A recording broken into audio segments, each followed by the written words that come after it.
বন্ধুরা, আজ থেকে থার্মোকলগুলো আর ফেলতে হবে না। এটা দিয়ে আমাদের খুব প্রয়োজনীয় একটা জিনিস বানাবো, তো সেটাই নিয়ে এসেছি কিভাবে আপনারা বানাতে পারবেন। তো চলুন বন্ধুরা, আমি কিভাবে বানাই তা আপনাদের দেখাচ্ছি। দেখুন বন্ধুরা, আমি থার্মোকল নিয়ে নিয়েছি, এগুলোকে এখন আমি ভেঙে নেব। তো এখন এরকম একটা গ্রেটার নিয়ে নিলাম। এই গ্রেটারটা দিয়ে ভালো করে ঘষে ঘষে গুঁড়ো করে নিতে হবে, যেটা দিয়ে আমরা আমাদের প্রয়োজনীয় জিনিস, সেটা হচ্ছে আমাদের বালিশ। আমাদের বালিশ তো অনেক টাকা দিয়ে কিনতে হয়, আর এই থার্মোকল না ফেলে যদি আমরা ঘরে বসে বালিশ তৈরি করে নিতে পারি তো কতটা সুন্দর সুবিধা হবে। আপনারা কি ভাবতে পারছেন কোনোদিন কি করেছেন? আর যদি কোনোদিন না করে থাকেন তাহলে একবার ট্রাই করে দেখুন বন্ধুরা। আর আমাদের তো টাকা দিয়ে বালিশ কিনে আনতে হয়, তো আপনারাও কিন্তু এরকম ধরনের একটা বালিশ বাড়িতে বানিয়ে নিতে পারেন। আর কতটা সুন্দর হতে পারে আপনারা না দেখলে বিশ্বাস করতে পারবেন না। বন্ধুরা, আমি তো একটা গ্রেটার দিয়ে করলাম, আর একটা পদ্ধতিতেও করা যেতে পারে। তো আমি এখানে নিয়ে নিলাম মিক্সিং জার। এই মিক্সিং জারের মধ্যেও ছোটো ছোটো টুকরো করে রাখা থার্মোকল দিয়ে দিলে, তারপরে সেটাকে ব্লেন্ড করে নিলেই দেখবেন খুব সুন্দরভাবে থার্মোকলগুলো একদম গুঁড়ো হয়ে আসবে। তো বন্ধুরা, আপনারা একটা দুরকম পদ্ধতিতেও যে যার সুবিধা মতো করে নিতে পারেন। বন্ধুরা, আমার থার্মোকলগুলো গুঁড়ো করা হয়ে গেছে। তো আমি বালিশের খোল বানানোর জন্য সবার প্রথমে নিয়ে নিলাম একটি বেডশিট। দেখুন বন্ধুরা, এটা হলো আমার ছিঁড়ে যাওয়া বেডশিট, তো এটাকে আমি ফেলে দেব। এই ফেলে দেওয়া বেডশিট দিয়ে যদি আমি বালিশের খোল বানাই তাহলে কেমন হবে বলুন তো? বালিশের খোল বানানোর জন্য আমি একটি ফিতার সাহায্যে দৈর্ঘ্য নিয়েছি 21 সেন্টিমিটার আর চওড়া নিয়েছি 16 সেন্টিমিটার। বন্ধুরা, এখন আমি মেশিনের সাহায্যে এটাকে সেলাই করে নেব। আমার বাড়িতে তো সেলাই মেশিন আছে, তার জন্য আমি মেশিনে সেলাই করে নিচ্ছি। আপনাদের বাড়িতে যাদের মেশিন নেই তারা হাত দিয়েও এটা সেলাই করে নিতে পারবেন।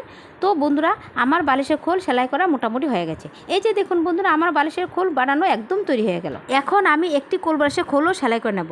আমি আগে থেকেই এই কোল বালিশের খোলের জন্য কাপড়টা কেটে রেখে দিয়েছিলাম। আমার কোল বালিশের খোলটা প্রায় সেলাই করা হয়ে গেছে। বন্ধুরা, এটা কতটাই সহজ তাই না? আপনারাও আমার এই পদ্ধতিতে একবার বাড়িতে ট্রাই করে দেখতে পারেন। এই যে দেখুন বন্ধুরা, আমার কোল বালিশের খোল বানানো একদম তৈরি হয়ে গেল। এখন আমি বালিশের খোলের মধ্যে আগে থেকে গুঁড়ো করে রাখা থার্মোকল এর মধ্যে দিয়ে দিচ্ছি। তুলো তো বাজারে অনেক দাম, তো তুলোর পরিবর্তে এই থার্মোকলের গুঁড়ো যদি ব্যবহার করা যায় তাহলে অনেকটা টাকা সাশ্রয় হবে। আর এটা বানানো কিন্তু খুব সহজ।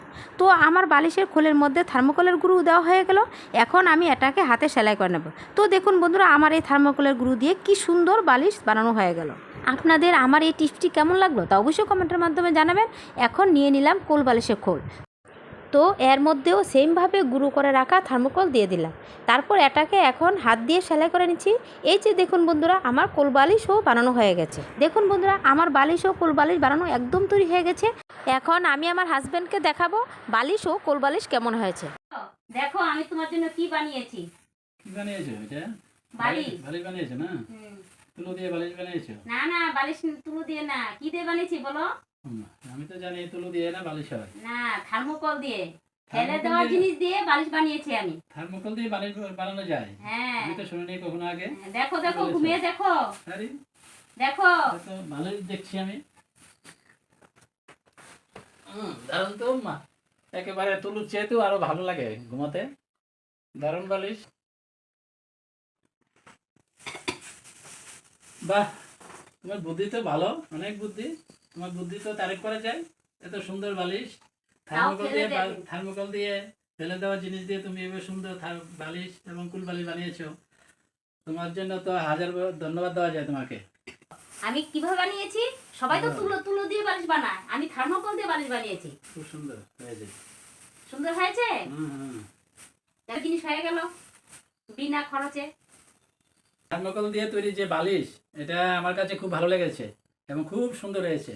আমরা তো ছেঁড়া বেডশিট ফেলেই দিই, আর থার্মোকলও ফেলে দিই। তো সেই ফেলে দেওয়া জিনিস দিয়ে দেখেছেন কি সুন্দর বালিশ বানানো যায়। তো বন্ধুরা, আমার এই টিপসটি আপনাদের কেমন লাগলো তা অবশ্যই কমেন্টের মাধ্যমে জানাবেন। ভালো লাগলে লাইক শেয়ার করবেন, আর আমার এই ছোট্ট পেজটাকে ফলো করতে ভুলবেন না। আপনারা সবাই ভালো থাকবেন, সুস্থ থাকবেন।